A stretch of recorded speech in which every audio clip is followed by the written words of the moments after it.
Any ভাই, শেখ হাসিনা সরকার পতনে জি আপনাদের সমর্থন, অংশগ্রহণ, ত্যাগ থাকলেও নেতৃত্বের ভূমিকা আপনারা ছিলেন না।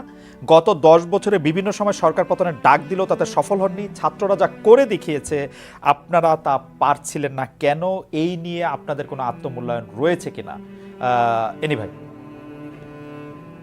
জি, ধন্যবাদ খালেদ মহিউদ্দিন আপনাকে। আহ, আহ, বিশেষ করে আহ, আমাদের বাংলাদেশের অ্যাডভাইজার নাহিদ, আমি তাকে আন্তরিকভাবে মোবারকবাদ জানাই। যারা শুনছেন, আমি প্রথমেই বলছি, বিগত আন্দোলন সংগ্রামে যারা শহীদ হয়েছেন, গুম খুনের শিকার হয়েছেন, আমি তাদের আত্মার মাগফিরাত কামনা করছি। আপনারা দীর্ঘদিন থেকে লক্ষ্য করে আসছেন যে প্রায় 15-16 বছর আমাদের মামলা, হামলা, অত্যাচার, নির্যাতন, গুম খুনের শিকার। এটা শুধু আমরা বিএনপির নেতাকর্মী সেটা বললে খুবই ভুল হবে। সাধারণ মানুষ সেখানে অনেক ত্যাগ স্বীকার করেছে এবং কাঙ্ক্ষিত লক্ষ্যে পৌঁছার জন্য আমরা বারবার চেষ্টা করেছি, আঘাতপ্রাপ্ত হয়েছি, বাধাপ্রাপ্ত হয়েছি। সর্বশেষ আপনারাই লক্ষ্য করেছেন যে ছাত্র জনতার আন্দোলন কিভাবে একটা কাঙ্ক্ষিত লক্ষ্যে পৌঁছে, এবং সেখানে এই কাঙ্ক্ষিত লক্ষ্যে পৌঁছার ক্ষেত্রে সেখানে এই দেশে তরুণ সমাজ, ছাত্র সমাজের ভূমিকা খুব উল্লেখযোগ্য ছিল। আমরা সেখানে সমর্থন দিয়েছি এবং একটা পর্যায়ে আমরা নির্যাতিত হয়েছি, ছাত্ররা নির্যাতিত হয়েছে, ছাত্ররা খুনের শিকার হয়েছে। যারা দেখেন যে হেলিকপ্টারে পর্যন্ত সেখানে ছাত্রদেরকে গুলি করে হত্যা করা হয়েছে, আমরা গ্রেপ্তার হয়েছি ওই পর্যায়ে। এবং গ্রেপ্তারের পরে এটা 1 আগস্ট বলতে পারেন বা 2 আগস্ট শহীদ মিনার থেকে যখন আমাদের এই ছাত্ররা তাদের কোটা বিরোধী আন্দোলনটাকে আরো গতিতে নিয়ে যায়, এটা সাধারণ ছাত্রদের আন্দোলন ছিল, মেধাবী ছাত্রদের কোটা সংস্কারের আন্দোলন ছিল, বৈষম্য বিরোধী ছাত্র আন্দোলন নামে যে প্ল্যাটফর্ম, সেখান থেকে যখন আহ্বান করা হলো শহীদ মিনারে, সকল রাজনৈতিক দলকে তারা যখন আহ্বান করেছে, সকল রাজনৈতিক দল সেখানে সারা দেশে একত্রিত হয়ে এই ফ্যাসিবাদের বিরুদ্ধে লড়াই করেছে, সংগ্রাম করেছে। এনিওয়ে, মোটামুটি আমরা যেটি জানতে চাইছিলাম যে অবশ্যই যেটি আসলে উপদেষ্টা ইসলাম যে কথাটি তুললেন, আমরা এই কথার সাথে আসলে সম্পূর্ণভাবে একমত, যেটি আসলে 36 দিনের আন্দোলন না, তার আগেও তারা অনেক কিছু হয়েছে। কিন্তু আপনারা কি মনে করেন না যে আন্দোলনটির আসলে নেতৃত্ব দেওয়া উচিত ছিল প্রধান বিরোধী দল হিসেবে বিএনপির, মানে যদি আমি এটা সরকারপত্র আন্দোলন বলি, সেই আন্দোলনটি আসলে বিএনপি দিতে পারে নাই? এর কিছু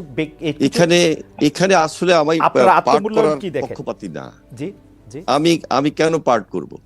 এখানে ছাত্ররা বলতে আমরা তো একসঙ্গে মিলেই এই ফ্যাসিবাদের বিরুদ্ধে পুরা দেশবাসী একত্রিত হয়েছি।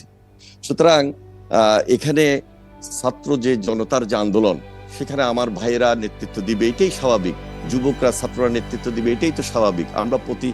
আমরা সবসময় দেখেছি যে সেই 90-তে বলেন, তার আগে বলেন,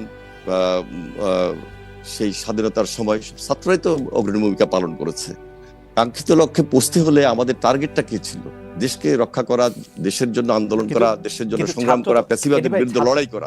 এখানে আমি যে খুব ক্রেডিট নিতে হবে, সেই ক্রেডিটের জন্য কিন্তু আমরা আন্দোলন করি নাই। আমাদের নেত্রী বেগম খালেদা জিয়া তিনি সবসময় বলেছেন দেশ বাঁচাও, মানুষ বাঁচাও। আমাদের তারেক রহমান সাহেব আমাদের সকলকে একত্রিত করার চেষ্টা করেছেন, সকল রাজনৈতিক দল একটা প্ল্যাটফর্মে এসেছে। এরপরে যখন কোটা বিরোধী এই ছাত্র আন্দোলনের নেতৃত্বে যারা এসেছেন, তখনও তাদের সঙ্গে আমাদের সার্বক্ষণিক যোগাযোগ ছিল এবং আমরা তাদের এই আন্দোলনকে এগিয়ে নিয়ে গিয়ে একটা কাঙ্ক্ষিত লক্ষ্যে পৌঁছার জন্য আমরা চেষ্টা করেছি। ইনশাআল্লাহ আমরা কামিয়াব হয়েছি। এখন আপনার কাছে মনে হয় না যে দৃঢ়তা ছাত্র জনতার নেতৃত্বে, মানে এই যেটাকে একটি লিডারলেস মুভমেন্ট নাহিদ ইসলাম বলছেন, সেই লিডারলেস মুভমেন্টে যে দৃঢ়তা তারা দেখিয়েছেন, আপনার কাছে মনে হয় না বারবার সেই রকম একটি বিএনপি ব্যর্থ হয়েছে? বিএনপি ব্যর্থ হয়েছে, সেই দৃঢ়তা বিএনপি দেখাতে পারে নাই। That's why we have to suffer for 15 years.